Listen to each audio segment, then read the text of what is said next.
What is going on, YouTube? Welcome back to Fireside Rangers. I'm your host, Eric Wilson. Today, joined by my co-host, Anthony Rivardo. Today, we're going to be doing a little bit of a discussion about Blake Wheeler, how he's started to recently heat up. He's actually producing points and looking like an actual NHL player this season.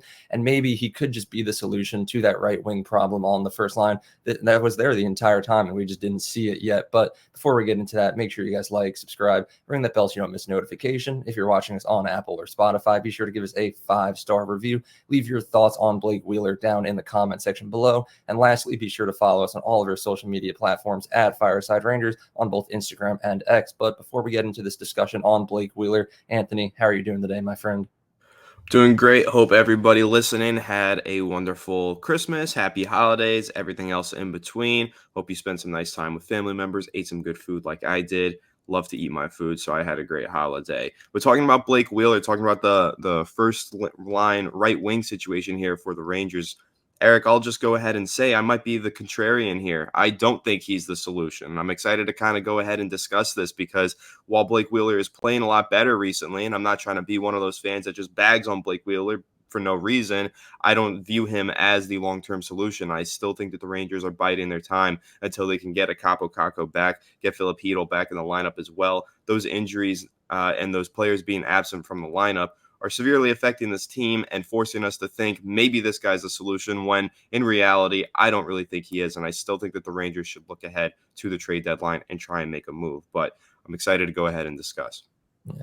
I think I'm kind of on a similar mindset as you, where long term, you look at the trade deadline just a few months down the road now. I believe it's early March. The Rangers probably are going to need to go out and acquire a new right wing, but it's kind of hard to deny that Blake Wheeler has turned things around. And returning viewers of the channel are going to know that we have been very critical of Blake Wheeler this season.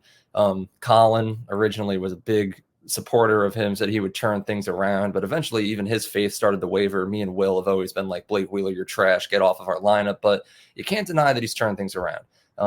Looking at his season stats in total, 33 games played, he only has 14 points, 5 goals, 9 assists for 14 points. And that's not good by any means for someone who spent significant time in the top 6, but it's just his recent stretch of play where all of a sudden he just woke up and he looks like he knows how to play hockey. He's on a 4-game point streak, including an assist last night against the Washington Capitals, in which was a pretty great win from the Rangers.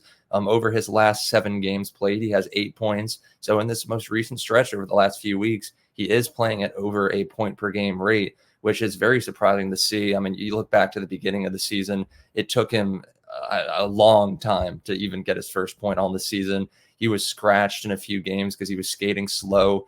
He was getting skated around. He was horrible defensively. Didn't really contribute anything on the first line or the third line, no matter where he was playing. But I kind of want to just address the first line as a whole, right? Because that right wing has seen its ups and downs. Capo Caco didn't really pan out before he got injured. Blake Wheeler started the season with a little stint up there on the first line. Then eventually he got demoted back to the third line. Johnny Brodzinski was up there. Even he was struggling a little bit as the AHL top scorer that was brought up to the Rangers to replace Capo Caco. But I think the biggest factor that we haven't acknowledged is Chris Kreider and Mika Zibanejad, where to start off the season, Kreider was playing very well. Mika Zibanejad was off to a little bit of a slow start. Then as Zibanejad started to heat up, Kreider kind of cooled down and he wasn't really playing well. But now we're at a point where both Kreider and Zibanejad are playing at the top of their game. Zibanejad's on a crazy tear. Kreider is doing Kreider things as he always does. And there has to be some correlation between them playing well and the right winger, whoever it may be on that first line, also playing well. And like I'm saying right now, if Capo Caco were healthy, sure, he started off the season with a terrible performance on that first line. You put him on that line now with Kreider and Zibanejad playing good, you're probably going to see an entirely different side of Caco up on that first line. So I guess it's kind of like a two-parter where how big of an impact do you think that has on the way Wheeler's been playing? And we don't have a lot of info on Caco's injury, but if he were to come back within the next few weeks, which isn't likely, but let's say that whenever he comes back, are you going to take Wheeler off of that first line and give Caco another shot before you even go out and make a trade? Or do you think that Wheeler is just a good solution for now as he's playing at over a point per game rate?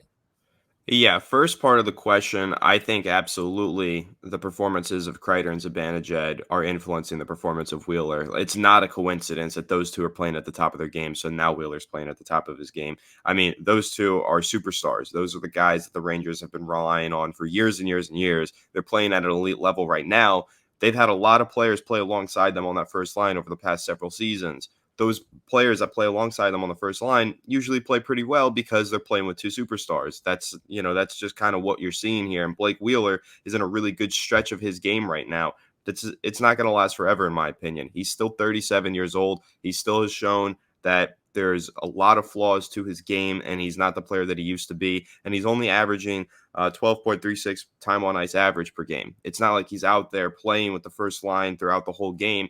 He's getting out there when the other two are hot. Zibanejad and Kreider are both hot. He's catching fire with them, and he's kind of patting his stats. And not to say that in a negative way, like he's doing his job. He's doing a great job. And he's put it up points at an over point per game average, as you mentioned. And the Rangers are on a win streak. Blake Wheeler's playing great. I love the way that he's playing right now. But if you're talking about long-term solutions all the way through to the playoffs and hopefully up to the Stanley Cup, I don't see it with Blake Wheeler. I think right now it's not sustainable. He's not on the ice enough. He's not playing at that level that Zibanejad and Kreider are playing. It's just the fact that Kreider and Zibanejad are playing at a high level, and it's kind of rubbing off on Wheeler in a way. But if one of them starts to falter, I think you're absolutely going to see Blake Wheeler falter even harder than they do. I don't think you're going to see many games this season where maybe Kreider and Zibanejad aren't playing at their A game, but Blake Wheeler's carrying the first line. That's not going to happen. But with a guy like a Capo Caco, when he was fully healthy, I would probably bet that there's a greater chance that he could carry a line for a game or two than Blake Wheeler could. Now, I know Wheeler's got the experience, but Kako still being a dynamic, electric young player, he has those flashes where he comes out hot and he plays really well. I could see a game where he steps onto that first line with his Zibanejad and Kreider not playing at their best, lights a new spark in them, and then they all go out there and play much better. So, but to answer the second part of your question, when Capo Caco is healthy and he's ready to return, again, we have no idea when that will be. That could be next season for all we know. I know that Laviolette said that it's not a season-ending injury. A lot of fans probably looked at that and thought immediately that it was a season-ending injury because it looked pretty gruesome. And so if it's not season-ending, he's probably out for a very long time. So when Capo Caco comes back, no, I don't just immediately plug him on the first line. I think he starts down on the third line where he's played for the majority of his career, and he tries to work back into game shape, and he tries to get used to getting hit and thrown on the boards again. I don't think that you could just immediately put him up on the first line. So I don't think that there is a solution right now for the first line right wing. I know Blake Wheeler is our short-term solution, and he's doing a great job of that, and I appreciate the fact that he's on this team because of that. But no, when we get over to the playoffs, I don't want him on the first line, and I don't want Capo Caco on the first line either. Capo Caco was disappointing in spurts. I mean, he had his moments early in the season, but like you said, there were some slow moments there where he wasn't playing at his best. I don't think that he's the solution for the rest of the season and into the playoffs on the first line unless he comes back from that injury fully healthy, gets back into shape, and really, really steps up his game. But I don't envision that happening. I think that this is going to be one of those injuries that kind of holds an effect on the player for a little bit longer. Even when he's back on the ice, I don't think he's going to be at 100% physically and mentally, and it's going to take him some time to work his way back.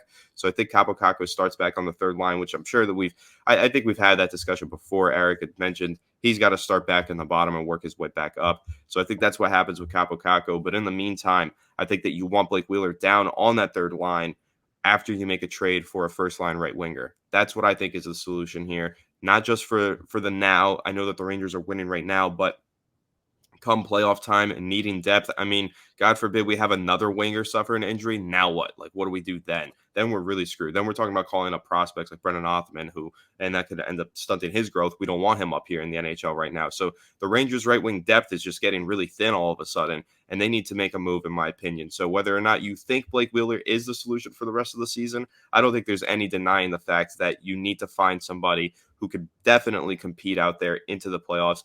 Even if there's an injury, you got to have another guy on this roster, in my opinion. You make a lot of very good points there. The one thing I want to bring up again is the ice time you said. I think it was like just over 12 and a half minutes, you said. Now, people can make a counter argument and say Blake Wheeler, 8 points in his last 7 games, over a point per game played, doing so with such minimal ice time, which, is entirely up to Peter Laviolette when he wants to send Wheeler out on the ice.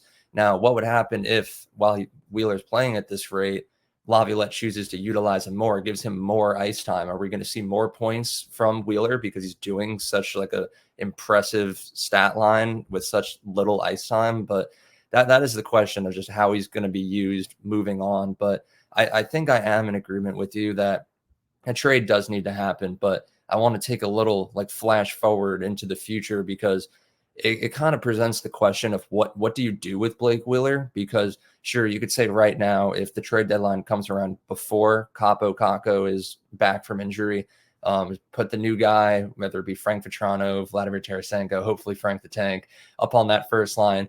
It only makes sense that Wheeler would then go down to the third line, which then calls for sending Johnny Brodzinski back down to the AHL. But then Capo Caco gets back from injury.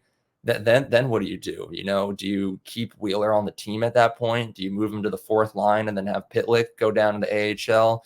So, it kind of just creates a major question, or like does Blake Wheeler just lose his spot on the Rangers? And it's confusing because when the Rangers originally did sign Blake Wheeler, it was kind of a very low risk, high reward contract where the Rangers are only paying this guy like $800,000. It's one of the cheapest contracts on the team, and it only lasts for this season. So we were always like, if he plays really well, Chris Drury's a genius. If he doesn't play well, who cares? It's like it's $800,000. You know, it's not really going to affect the team, but he is playing solid right now.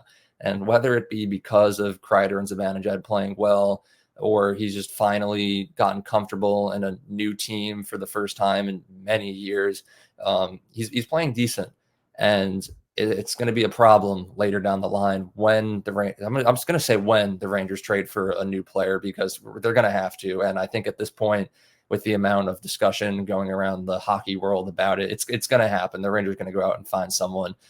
When that happens, and then when Kakko gets back from injury, whether it be later this season into the playoffs, who knows at this point, but when he comes back, Peter Laviolette has a lot of decision making to do, because it's like, yeah, you want to go out and get a new top six winger, but then that means Capo Caco probably down on the third line, because Lafreniere, you're going to keep him on the second. Pitlick has looked decent on the fourth line. I don't really see Blake Wheeler succeeding on the fourth line. So does he keep a spot on the team, or do you get rid of him? Because then think about Filipino. You know, he's natural born center. At this point, Vincent Trocheck, he's the 2C for the rest of the year and years forward, in my opinion. Then Heedle's either going to the bottom six or he's going to transition to a wing. It's like a whole lineup mess that somehow is going to need to be fixed. But in my opinion, it's tough to say, because at this point, who knows how Kakko is going to play? I would maybe even consider finishing off the season with Wheeler on the third line, and then maybe, just maybe, don't crucify me for this, Rangers fans, but let Kakko finish the year in the AHL, and then come back strong next season after he's like found more time to work on his game and get fully healthy and used to playing hockey again. Because who knows what's going on with that injury, but there's not enough room. As much as we say that the Rangers are like depleted in right wing depth, at the same time there isn't enough room to fit all the guys that we have on there, unless Wheeler would succeed on the fourth line and replace Pitlick. But I don't know, because I don't like any of the options that I've just listed here, but they're the only options available. So I don't really know what the Rangers would do. Yeah, I mean, I don't think that there's any scenario where Capo Caco returns and takes over that first line wing. I don't think that you're crazy to suggest he goes down into the AHL. I think that that injury was pretty gruesome. It looked gruesome.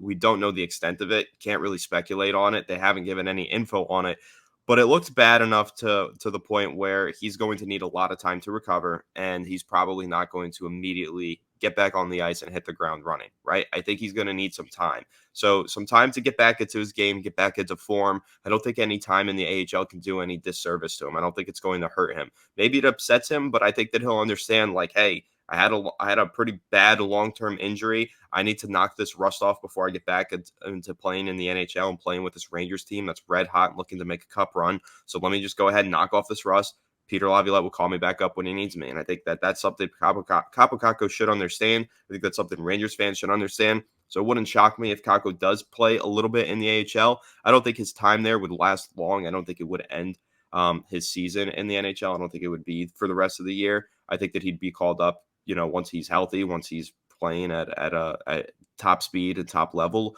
But again, looking at this right wing spot, I know I get your point on there being a lot of different names and a lot of lineup messes that can come from making a move. But I still am just going to stand firm on my stance where if you're trying to make this cup run, I mean, Eric, like the question for you is, do you think that the Rangers can go into the Stanley Cup and win it all with Blake Wheeler being one of the players that they're relying on the first wing? Like, I understand he's playing really good right now. Over the last 10 games, he's looked great. Let's wait for the next 10 games. Let's wait for the next 10 games after that. Do you really think he's going to continue at a point per game level? Personally, no. Players get hot, players get cold. Right now, he's hot. How long is he going to stay hot? Do you really think he's going to stay hot all the way through to the Stanley Cup? I don't. So for this team, if this was a team that was kind of fighting for the playoffs, looking like a good playoff team, I'm like, okay, sure, yeah, Blake Wheeler's our long-term solution. That's not what this team is. Your last episode, Eric, was titled, "This is the best Rangers team since '94." This is a cup team. This is a team that you need to go all in on. And it's not like last year where you make the mistake of going way too all in and bringing in Patrick Kane and all these other guys and screwing up your lines. You go all in the fact that you keep this core together. You keep Blake Wheeler as a part of your team because he is playing well, but you get that one last piece that you need, in my opinion, and you see if that makes the difference. You get a guy in there that doesn't change up your whole lineup and change up everything for you.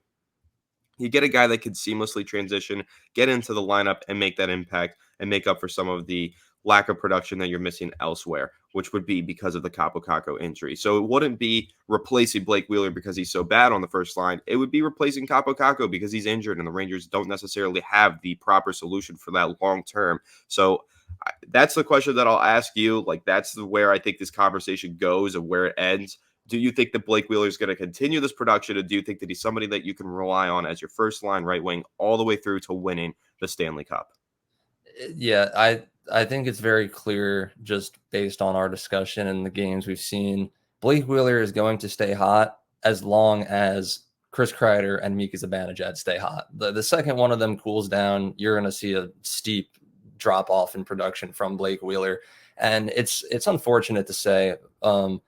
Because, you know, as someone who started off the season as like the biggest Blake Wheeler hater, like probably in the entirety of the Rangers fan base, I've come to like start to like Wheeler a lot more and like appreciate him. Like I've said a few times, he's over a point per game in his last 7 games. You can't deny that that's good. You know, even if you're playing with players that are helping you, it's still a very good stat line. You know, you never saw Ryan Strome do that when he played with Panarin. That's how bad he was.